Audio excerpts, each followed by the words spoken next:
Hello डीएवियंस, चलिए maths के chapter 15 को पूरा रिवाइज करते हैं। ये एक शॉर्ट वीडियो है जिसमें कम समय में चैप्टर के हर टॉपिक को हम लोग स्टडी कर लेंगे विथ एग्जांपल्स, ताकि एग्जाम में आए हर क्वेश्चन को आप सॉल्व कर पाएं। आपकी क्लास के सारे इंपॉर्टेंट क्वेश्चन आंसर आपको इस वाले बुक में मिल जाएंगे। आप इसको परचेज कर सकते हैं। यहाँ पर व्यू प्रोडक्ट का आइकन है, उस पर क्लिक कीजिए, आपको बुक का लिंक मिल जाएगा। इसके अलावा आप हमारे वेबसाइट को विजिट कर सकते हैं। यहाँ पर आपको बहुत सारे पीडीएफ्स मिल जाएंगे, आप उनको डाउनलोड कर लीजिएगा। उससे आपके एग्जाम प्रिपरेशन में काफ़ी हेल्प होगी। इस चैप्टर में मेनली हमें 3 चीज़ों के बारे में सीखना है। सबसे पहले हम लोग हिस्टोग्राम बनाना सीखेंगे, फिर पाई चार्ट बनाना सीखेंगे और उसके बाद हमें प्रोबेबिलिटी के क्वेश्चंस करने हैं। इसके लिए सबसे पहले देखिए रॉ डेटा क्या होता है। जैसे कि ये सारा डेटा हमें दिया गया है। अब इस डेटा को देख के कोई आइडेंटिफाई नहीं कर सकता कि ये डेटा है किस बारे में, जब तक आपको अलग से बताया ना जाए। पहले आपको बताना पड़ेगा कि हाँ, ये जो नंबर्स लिखे गए हैं एक्चुअल में बच्चों के मार्क्स हैं, कि उन्होंने 100 मार्क्स में कितने नंबर लाए हैं। उसके बाद आपको समझ में आएगा। ऊपर से अगर आपको बोला जाए कि सबसे अधिक मार्क्स कितना है इसमें, तो आपको ढूंढना पड़ेगा। सबसे कम मार्क्स कितना है उसके लिए भी आपको ढूंढना पड़ेगा। अगर आपको बोल दिया जाए कि 80 से लेकर 90 तक मार्क्स लाने वाले कितने बच्चे हैं, तो आपको केयरफुली काउंट करके बताना पड़ेगा। ऐसा ना करना पड़े, इसके लिए हम लोग क्या करते हैं, हिस्टोग्राम बनाते हैं। नेक्स्ट है रेंज। रेंज क्या होता है, जैसे कि ये एक सेट ऑफ डेटा है, रॉ डेटा है, और इसमें एक मिनिमम वैल्यू भी आपको मिलेगा और एक मैक्सिमम वैल्यू भी मिलेगा। मिनिमम की बात करें तो 27 सबसे छोटा है इसमें, और सबसे मैक्सिमम कौन है, सबसे बड़ा है 99। तो अगर आप मैक्सिमम वैल्यू डेट इज़ 99 इसमें से मिनिमम वैल्यू 27 को सब्ट्रैक्ट कर दें तो आपको रेंज मिल जाएगा। यहाँ पर सब्ट्रैक्शन के बाद 2 आ जाएगा, यहाँ 7 आ जाएगा, तो 72 आपका रेंज हो गया। मतलब ये इसी बीच वैरी करता है। जितना सारा डेटा है ना, वो 99 से लेकर 27 के बीच में वैरी करता है, और इसी को हम लोग रेंज ऑफ द डेटा कहते हैं। नेक्स्ट है फ्रीक्वेंसी डिस्ट्रीब्यूशन टेबल। इस टेबल से हमें पता चलता है कि एक पर्टिकुलर ऑब्जर्वेशन इस सेट ऑफ रॉ डेटा में कितनी बार आ रहा है। जैसे कि 27 को देखिए, 27 यहाँ एक बार, यहाँ पे दूसरी बार आ गया, फिर यहाँ तीसरी बार, फिर चौथी बार, टोटल 4 बार यहाँ पे 27 हमें दिख रहा है। इसीलिए 27 का फ्रीक्वेंसी जो है वो 4 हो जाएगा। फ्रीक्वेंसी से हमें ये पता चलता है कि एक ऑब्जर्वेशन कितनी बार आ रहा है। इतना सिंपल सा चीज़ है। इस तरह से फ्रीक्वेंसी डिस्ट्रीब्यूशन टेबल बनाया जा सकता है। जितना भी नंबर हमें रॉ डेटा में दिख रहा था सबको एक एक बार लिख देंगे। उसके बाद सबके सामने फ्रीक्वेंसी लिखेंगे कि वो कितनी बार आया था उसमें। जैसे 27 को गिने ना, 4 बार आया था।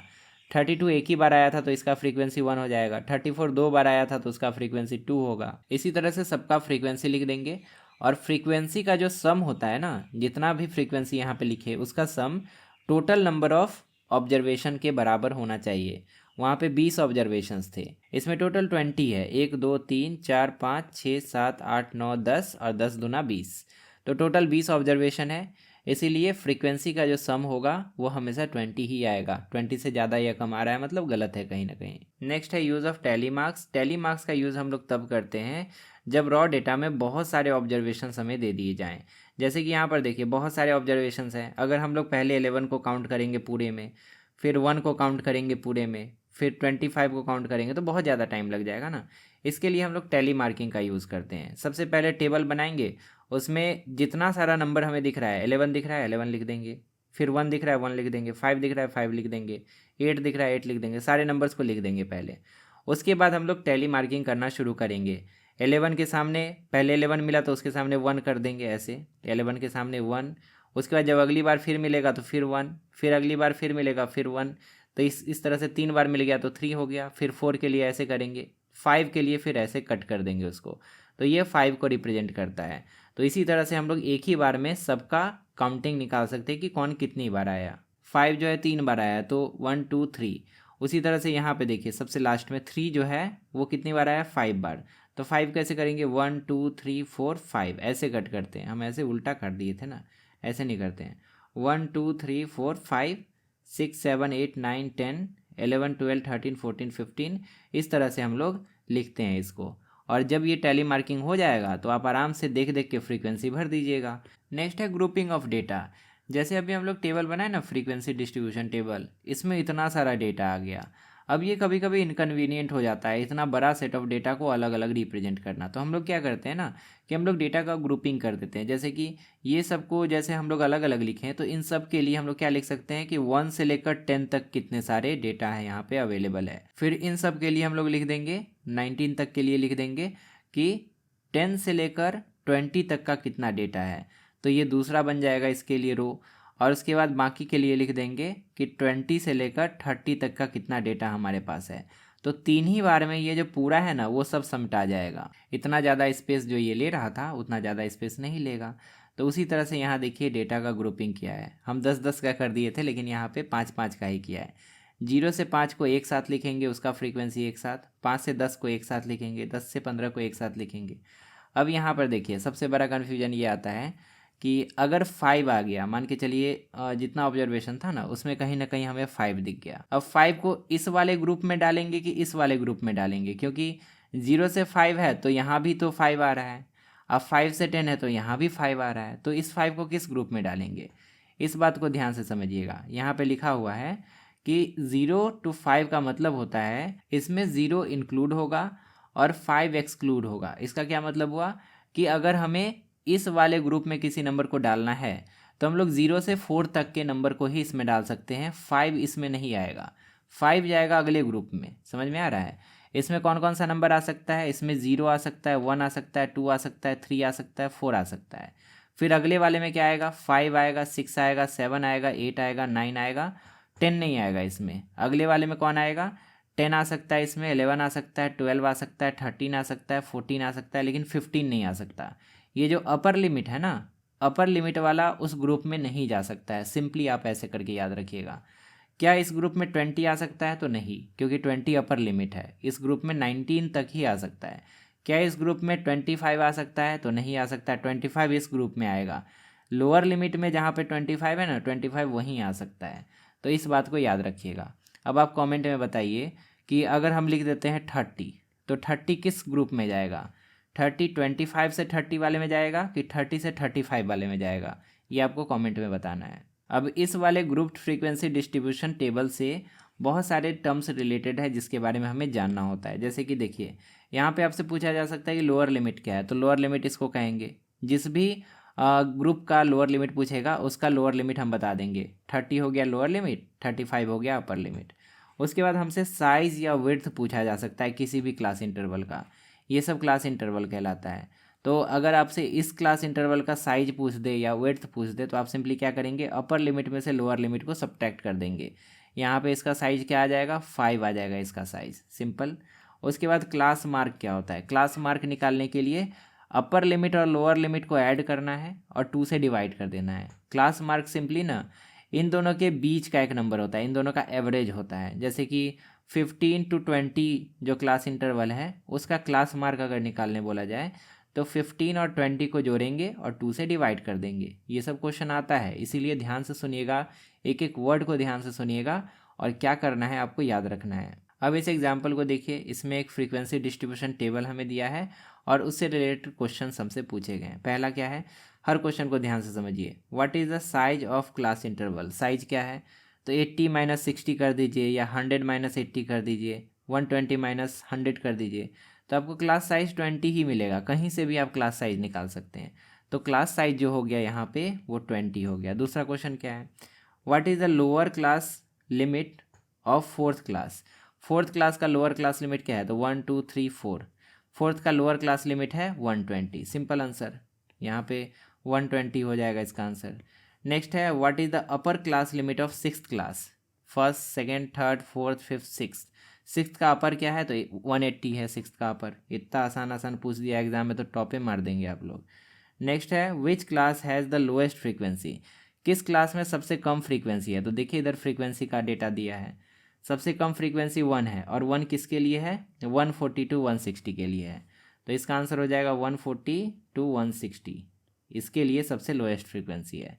लास्ट पूछा है, what is the class mark of class interval having highest frequency? सबसे ज़्यादा फ्रीक्वेंसी किसका है? जिसका भी है उसका आपको क्लास मार्क बताना है। हाईएस्ट फ्रीक्वेंसी यहाँ पे देख पा रहे हैं कि 18 है और 18 किसका है? तो 100 से 120 का है। अब 100 से 120 का क्लास मार्क क्या हो जाएगा? तो उसके लिए हम लोग 100 + 120 कर देंगे, डिवाइड बाई 2 कर देंगे। ये हो जाएगा 220 / 2 यानी कि 110। तो क्लास मार्क इसका 110 आ जाएगा। यहाँ पे देख लीजिए जो जो आंसर हम बताएं उसी तरह से यहाँ पे आंसर दिया है, आपको भी ऐसे ही एग्जाम में लिखना है। नेक्स्ट एग्जाम्पल में देखिए 40 वर्कर हैं एक फैक्ट्री में और उनका मंथली सैलरी हमें दिया गया है कि वो मंथली कितने कमाते हैं। अब उसका हमें क्या करना है, एक फ्रीक्वेंसी डिस्ट्रीब्यूशन टेबल बनाना है ग्रुप्ड वाला। तो हम लोग क्या करेंगे, ग्रुपिंग कर देंगे 2800 से 2820, 2820 से 2840, ये आप अपने मन से कुछ भी ले सकते हैं। ऐसा आपको लेना है कि सब कवर हो जाए और मिनिमम क्लास इंटरवल आपको यूज़ करना पड़े। अब ऐसा नहीं कीजिएगा कि सीधे 2800 से 2900 ले लीजिएगा, तब तो एक ही में सब सिमट जाएगा ना, क्योंकि मिनिमम 2800 है और मैक्सिमम 2920 ही है। तो ऐसा नहीं कि एक ही दो या 3 क्लास इंटरवल में सबको समेट नहीं देना है, कम से कम 4-5 बनाइएगा। उसके बाद टैली मार्किंग करके फ्रीक्वेंसी आपको लिख देना है, हो जाएगा आपका फ्रीक्वेंसी डिस्ट्रीब्यूशन टेबल। उस डेटा के अकॉर्डिंग 2800 से 2820 का सैलरी 5 लोगों को मिलता है। अच्छा, यहाँ पे आप ध्यान से देखिए, अगर किसी का सैलरी 2820 होगा तो वो किस क्लास इंटरवल में जाएगा, क्या इसमें जाएगा? नहीं, इसमें नहीं जाएगा, क्योंकि अपर लिमिट है 2820। अपर लिमिट वाला कभी भी उसमें इंक्लूड नहीं होता है, उसको एक्सक्लूड करते हैं। Upper limit is always excluded. 2900 वाला इस ग्रुप में नहीं जाएगा, 2900 वाला इस ग्रुप में आएगा, ठीक है। 2820 जो है इस ग्रुप में नहीं जाएगा, 2820 इस ग्रुप में हम लोग काउंट करके उसका संख्या इसमें इंक्लूड करेंगे। तो इस तरह से सिंपली आपको काउंट करना है, टैली मार्किंग करना है और उसके अकॉर्डिंग फ्रीक्वेंसी लिख देना है, हो जाएगा ये टेबल। अब नेक्स्ट है ग्राफिकल रिप्रेजेंटेशन ऑफ डेटा। ये जो फ्रीक्वेंसी डिस्ट्रीब्यूशन टेबल बनाए ना ग्रुप्ड वाला, उसी से हम लोग हिस्टोग्राम बनाते हैं। अब देखिए यहाँ पे डायरेक्टली हम एग्जाम्पल पे आते हैं। हिस्टोग्राम बनाने के लिए ऑलरेडी हमारे पास एक ग्रुप्ड फ्रीक्वेंसी डिस्ट्रीब्यूशन टेबल दिया गया है कि 300 से 350 का मंथली स्कूल फ़ी 5 स्कूल्स में लिया जाता है, 350 से 400 का मंथली स्कूल फ़ी 10 स्कूल्स में है। उसी तरह से इस रेंज में स्कूल फ़ी इतने स्कूल में है, इस रेंज का स्कूल फ़ी इतने स्कूल में है, 500 से 550 का स्कूल फ़ी 7 स्कूल में है। अब हम लोग क्या करेंगे कि ये जो क्लास इंटरवल्स है इसको ऑलवेज हम लोग एक्स एक्सिस पे लेंगे और फ्रीक्वेंसी को ऑलवेज हम लोग वाई एक्सिस पे लेंगे। ये सारा फ्रीक्वेंसी है। अब क्लास इंटरवल को देखिए कि 300 से स्टार्ट ही हुआ है, 300 से 350, 350 से 400, 400 से 450, 450 से 500। तो यहाँ पे 300 से 350, 350 से 400, 400 से 450, 450 से 500, 500 से 550, इस तरह से हम लोग मार्किंग कर देंगे। यहाँ तो जीरो होता है, तो जीरो से सीधे 300 पे जंप किया गया है ना, इसीलिए बीच में किंक लगाना जरूरी है, ठीक है। अब ध्यान से देखिए, 300 से 350 वाले ग्रुप में कितने स्कूल आते हैं, तो 5। तो यहाँ पे हम लोग एक बार ड्रॉ करेंगे और उसका हाइट रखेंगे 5 के सामने। उसी तरह से 350 से 400 के बीच 10 स्कूल आते हैं, तो इस बीच में हम लोग एक ऐसे करके बार उठाएंगे जिसका हाइट 10 के सामने होगा। उसी तरह से यहाँ जो बार उठेगा उसका हाइट हो जाएगा 20 के सामने, क्योंकि यहाँ 20 है फ्रीक्वेंसी। यहाँ जो बार उठेगा वो हाइट होगा उसका 5 और 10 के बीच में, 8 था ना, तो 5 और 10 के बीच में कहीं 8 आएगा, तो ये यहाँ तक उठेगा। इस तरह से आपको केयरफुली ग्राफ्स को उठाना है और उसके बाद इस तरह से हिस्टोग्राम आपका बनके तैयार हो जाएगा। हिस्टोग्राम में आपको ध्यान रखना है कि कभी भी बीच में गैप नहीं आता है। कहीं गैप है बीच में, देखिए हर बार जो है टच हुआ है एक दूसरे से, तो हमेशा हिस्टोग्राम में सारे बार्स एक दूसरे से टच्ड होंगे। अब इस वाले एग्जाम्पल को देखिए, यहाँ पे एक हिस्टोग्राम दे दिया है और आपसे कुछ क्वेश्चंस पूछे गए हैं। पहला है कि what information is depicted bye histogram. तो देखिए क्या इन्फॉर्मेशन मिल रहा है, इससे हमें पता चल रहा है कि किस एज के कितने टीचर्स प्रेजेंट हैं किसी पर्टिकुलर स्कूल में। 20 से 25 साल के बीच के टीचर कितने हैं, तो 3। 25 से 30 साल के बीच के टीचर कितने हैं, तो 6। उसके बाद 30 से 35 साल के कितने टीचर हैं, तो 11। अब इसी में पूछ देंगे कि सबसे कम किस एज ग्रुप के टीचर्स हैं, तो यहाँ पे 20 से 25 साल के सबसे कम हैं। सबसे अधिक किसके हैं, तो 30 से 35 साल एज ग्रुप के टीचर्स हैं। वही सब यहाँ पे आगे पूछा है कि what is the most common age group, सबसे अधिक कॉमन क्या है, यानी कि सबसे अधिक टीचर किस एज ग्रुप में है, तो वही यहाँ पे 30 to 35 देखें ना, यही सबसे अधिक वाला है। नेक्स्ट पूछा है what is the number of teachers who are more than 35 years of age but less than 40। More than 35 less than 40 किस ग्रुप में आते हैं, देखिए मतलब कितने टीचर्स हैं। मोर देन 35 लेस देन 40 ये ग्रुप हुआ और इसके टीचर्स की संख्या है 8, तो इसका आंसर 8 हो जाएगा। उसी तरह से सब क्वेश्चन को पढ़िएगा, आपको ग्राफ में ही सारा का आंसर मिल जाएगा। इन सारे क्वेश्चंस का आंसर यहाँ पे दिया है, बुक का ही क्वेश्चन है, आप इसको एक बार देख लीजिएगा। नेक्स्ट है सर्कल ग्राफ, या जिसको पाई चार्ट भी कहते हैं।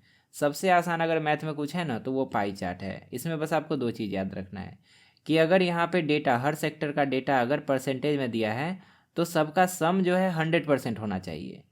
और अगर ये डेटा डिग्री में दिया है, कभी कभी डिग्री में भी दे देता है, तो सबका सम 360 होना चाहिए, क्योंकि सर्कल के अंदर का पूरा एंगल जो होता है वो 360 डिग्री होता है, 360 डिग्री होता है। और परसेंटेज में टोटल का जो परसेंटेज होगा वो 100% होगा।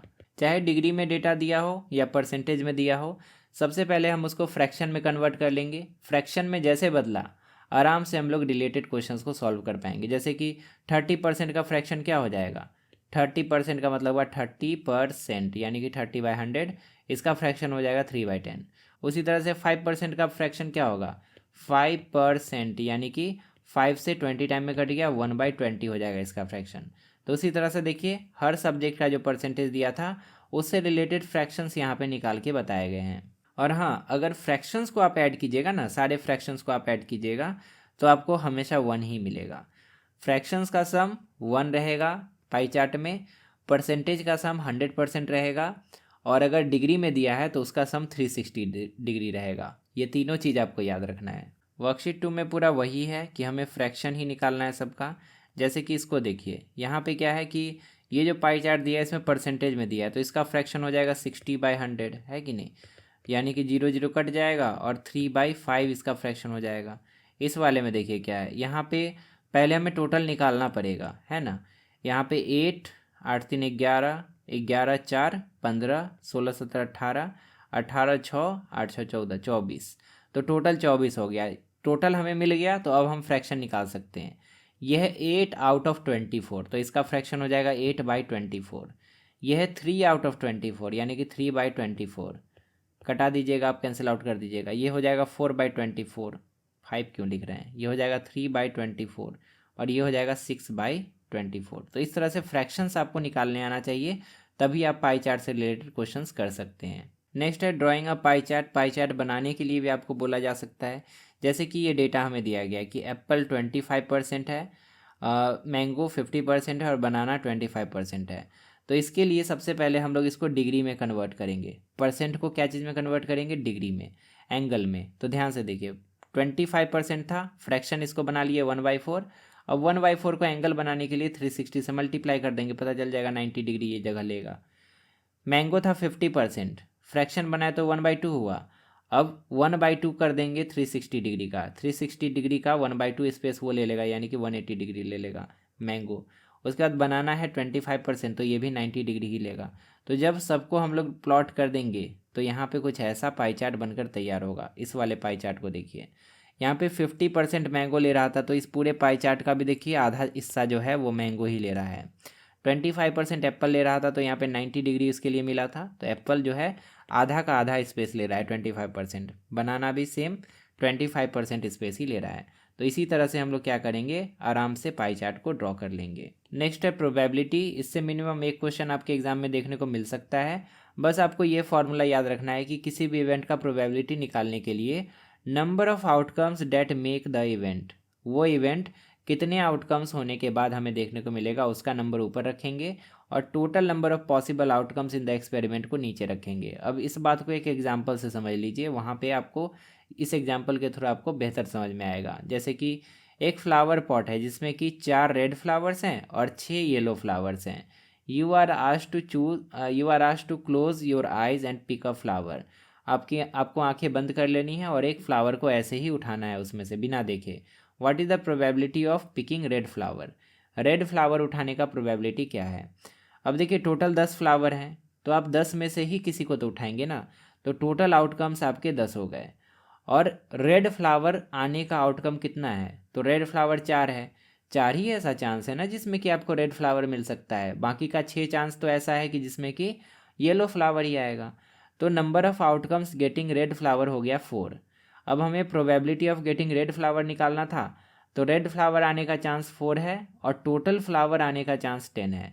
तो 4/10 जो है वो हो जाएगा आपका probability of getting red flower. 4/10 को डिवाइड कर देंगे, कैंसिल आउट कर देंगे, तो 2/5 आ जाएगा, यही आंसर हो जाएगा। जब भी आप प्रोबेबिलिटी निकालेंगे ना, तो एक बात आप ध्यान दीजिएगा कि प्रोबेबिलिटी का आंसर जो होगा ना, वो ऑलवेज 0 से लेकर 1 के बीच आएगा। कभी भी प्रोबेबिलिटी 0 से छोटा या 1 से बड़ा नहीं आ सकता। कभी भी आप देखिएगा प्रोबेबिलिटी जो है 2 नहीं आएगा, 3 नहीं आएगा, 4 नहीं आएगा, वो हमेशा 0 और 1 के बीच में ही वेरी करेगा। अब इस वर्कशीट से कुछ क्वेश्चन देख लीजिए। पहला है कि इसमें हमें एक स्पिनिंग व्हील दिया गया है, इसमें कितने आउटकम्स हम देख पा रहे हैं। तो यहाँ पे टोटल कितने आउटकम्स है, 1 2 3 4 5 6 7, टोटल 7 आउटकम्स हैं। अच्छा एक और चीज़ देखिए, यहाँ पे ए जो है रिपीट कर रहा है, डी भी रिपीट कर रहा है और बी भी रिपीट कर रहा है। तो ऐसा नहीं कि अगर कोई रिपीट करे तो उसको हम लोग एक ही बार गिनेंगे, नहीं, टोटल आउटकम्स में दोनों इंडिविजुअली काउंट किया जाएगा। नेक्स्ट ये वाला क्वेश्चन देखिए, इसमें 52 प्लेइंग कार्ड्स हैं और उसमें हमें एस आने का प्रोबेबिलिटी बताना है, रेड 10 आने का प्रोबेबिलिटी बताना है और डायमंड क्वीन आने का प्रोबेबिलिटी बताना है। तो कुछ कुछ चीज़ें हैं जो कि आपको याद रखनी है कि कार्ड में 4 सेट्स होते हैं, ठीक है, 4 सेट्स होते हैं, 4 अलग अलग तरह के कार्ड्स होते हैं। यहाँ पे बेहतर तरीके से बताया गया है। इस सेट को हम लोग स्पेड्स का सेट कहते हैं, इसको हार्ट्स का सेट कहते हैं, इसको डायमंड्स का सेट कहते हैं और इसको क्लब्स का सेट कहते हैं। अब हर सेट में आप देखिए 4 तरह के कार्ड्स हैं। सबसे पहले एक है ए, इसको एस कहते हैं, फिर किंग है, क्वीन है और जे यानी कि जैक है। उसके बाद नंबर कार्ड्स हैं, ठीक है। उसके बाद यहाँ भी एस है, किंग है, क्वीन है, जे है, जैक, उसके बाद नंबर कार्ड्स हैं। उसी तरह से इसमें भी सेम है, इसमें भी सेम है। सबसे पहले यहाँ किसका प्रोबेबिलिटी बोला है, यहाँ पे बोला है एस आने का प्रोबेबिलिटी। तो एस कितने होते हैं, टोटल 52 कार्ड्स में केवल एस बोला है। किस कलर का, डायमंड, स्पेड, क्लब्स, ऐसा कुछ नहीं बोला है, सिर्फ एस बोला है। तो टोटल 4 एस होते हैं 52 कार्ड्स में। तो यहाँ पे 4 एस हो गए और टोटल कितने कार्ड्स हैं 52। तो इसका प्रोबेबिलिटी हो जाएगा 4 आउट ऑफ 52। इसको कैंसिल आउट करेंगे तो 1/13 आ जाएगा। दूसरा है रेड 10, रेड कलर का 10। अब देखिए रेड कलर का 10 कितना है, यहाँ पे भी एक रेड कलर का 10 आपको दिख रहा है, यहाँ भी रेड कलर का 10 दिख रहा है। तो यहाँ पे टोटल 2 कार्ड्स ऐसे हैं जिसमें कि रेड 10 है। तो हम लोग यहाँ पे 2 ऊपर लिखेंगे, 2 ऊपर लिख देंगे और आउट ऑफ 52 नीचे। तो यहाँ पे हो जाएगा 1/26 इसका प्रोबेबिलिटी। नेक्स्ट है और डायमंड क्वीन। डायमंड वाला क्वीन देखिए कितना है, ये वाला सेट है डायमंड का और इसमें क्वीन यहाँ पे एक ही है। तो डायमंड क्वीन की संख्या केवल एक है और उसका प्रोबेबिलिटी क्या हो जाएगा 1 आउट ऑफ 52, 1 आउट ऑफ 52। तो इस तरह से हम लोग किसी का भी प्रोबेबिलिटी निकाल सकते हैं। आप एक बार इसका स्क्रीनशॉट ले लीजिएगा, कौन कार्ड कितना होता है देख लीजिएगा। और ये वाला जो है चारों का नाम है, इसका भी स्क्रीनशॉट ले लीजिएगा। और हर कार्ड जो है उनकी संख्या यहाँ पर दी गई है कि स्पेड में, स्पेड का सेट में एक किंग होता है, एक क्वीन होता है, एक जैक होता है, एक एस होता है और 2 से 10 तक नंबर कार्ड्स होते हैं। उसी तरह से इसमें भी और इसमें भी। ये दोनों क्वेश्चन आपको खुद से प्रैक्टिस कर लेना है। वैसे अभी तक जितना क्वेश्चन समझा है उतना ही सफिशिएंट है, बहुत इजी वाला क्वेश्चन इसका आता है, आप आराम से बना लेंगे। लेकिन फिर भी अगर आपको डाउट है थोड़ा भी तो इन दोनों को प्रैक्टिस जरूर कर लीजिएगा। तो फाइनली हमने इस चैप्टर को पूरा रिवाइज कर लिया। इस चैप्टर के सारे इंपॉर्टेंट क्वेश्चन आंसर आपको इस वाले बुक में मिल जाएंगे। आप इसको परचेज कर सकते हैं, यहाँ पर व्यू प्रोडक्ट का आइकन है, उस पर क्लिक कीजिए, आपको परचेज करने का लिंक मिल जाएगा। लेफ्ट साइड में क्लिक करके आप प्लेलिस्ट ओपन कर सकते हैं जहाँ पे आपको और भी चैप्टर्स के रिवीजन वीडियोस मिल जाएंगे और राइट साइड में क्लिक करके आप अगला वीडियो देख सकते हैं। फिलहाल इस वीडियो में इतना ही, मिलते हैं अगली क्लास में एक नए चैप्टर के साथ। तब तक के लिए अपना ध्यान रखिए और अच्छे से पढ़ाई करते रहिए।